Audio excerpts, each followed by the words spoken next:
Hi, this is Vicky with Learning How Volunteers, and welcome to our new learning session on the five senses: seeing, hearing, smelling, tasting, and touching. Our senses actually help us understand the world around us, and our little learners are working on trying to make sense of all of that and certainly provide the vocabulary that's associated with it. So, in our session, we're going to explore each of the senses with a different set of activities. In the office, we actually tried some of these because they were super fun, and we had a great time doing all the activities, and we hope you and your learner do too. So let's get started. We have 4 books in this session. Our first book is called My Five Senses, and it's just a simple explanation of our 5 senses. What is hearing? What is tasting? And why do we actually have these senses at all? Our next book is actually really a delight, and it's called The Blind Man and an Elephant, and it's about 3 blind men that each touch an elephant at a different part, obviously, and then describe the element to their friends. The animal obviously is so big that can only touch one part of the elephant, making it seem like they're not even talking about the same animal. Our next book is so fun. It is called Say Zoop, and is written by the guy that actually wrote the Mix-Up book, written by the same author. This time, we're going to get to make sounds based on the dice we see. I hope you're going to be ready to help Nicole read this book. Our last book, Senses, is a more scientific explanation of our senses and how they can work together and apart. Because actually, we use all of our senses to understand the world, not just one at a time. Well, our first book activity is activity number 1, and it's texture boards. Our volunteers have created a variety of different textures, and the texture boards this time were actually made by children. We had a class of 7 and 8-year-olds that did this, and a class of 13 and 14-year-olds which did this. And they've created a variety of textures for your child to explore with their touch. Although the learners may have felt many of these different textures before, they probably lack the vocabulary to describe the texture. So as adults, we're going to help them add words to describe the textures: fuzzy, hard, fluffy, gritty, lumpy, squishy, rough, slimy, rubbery, smooth, hairy, soft, sticky, slippery, wrinkly, stretchy. Oh my goodness, there's so many. In the board we provide, the touch is done by hands, but it's also really fun to create a texture walk, which you can actually do at home. That's created with different objects to walk on.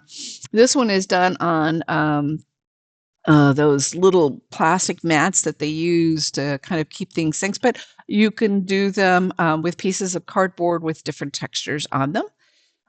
We've also seen these little squares of different textures that contain rocks or pieces of felt or sticks or moss or grass or cobblestones or sand or pine cones, which have been attached to some sort of board.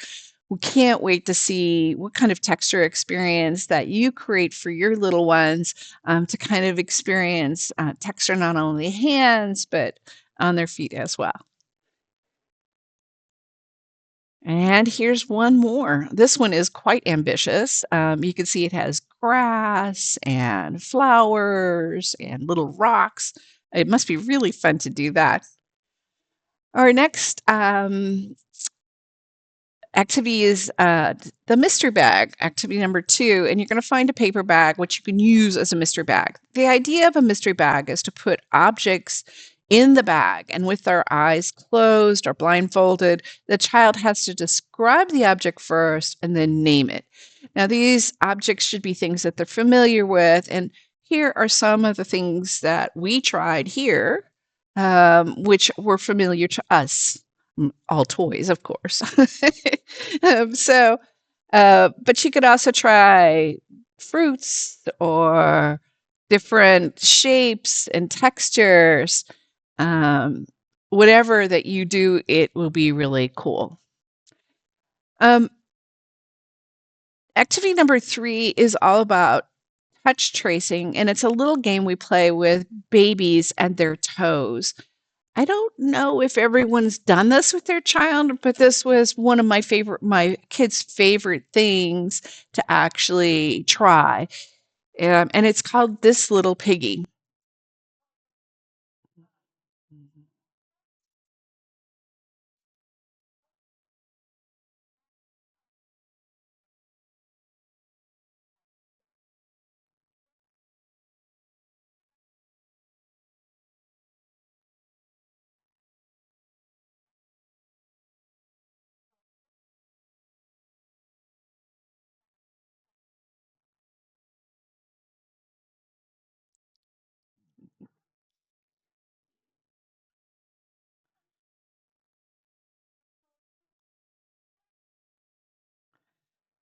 Well, you could see the child was delighted, especially with the "wee" all the way home. Let's take, another touching game that can actually be done to yourself, or you could do the motions on your child body. Let's go ahead and take a look. This is called Slowly, Slowly.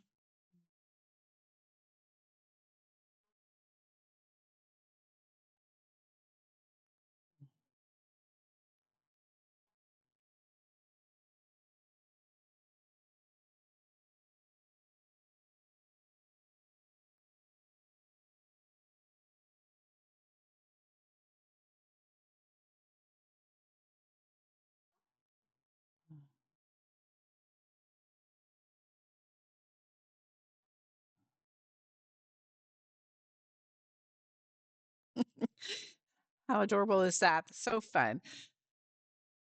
Our next, touching game can be done, oh, to yourself, or you do the motions.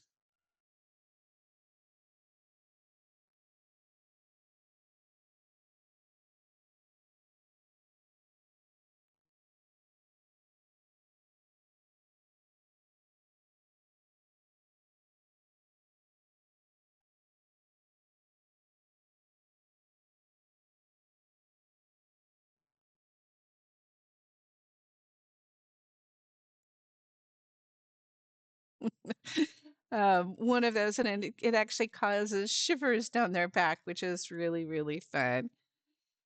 Well, we hope you enjoy that activity. Let's take a look at activity number 4, entitled Without Sight.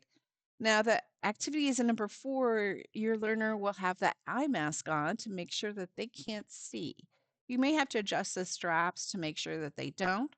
We use our eyes so much in our day to day, and seeing makes it easier to move, easier to eat, and seeing actually keeps us safe.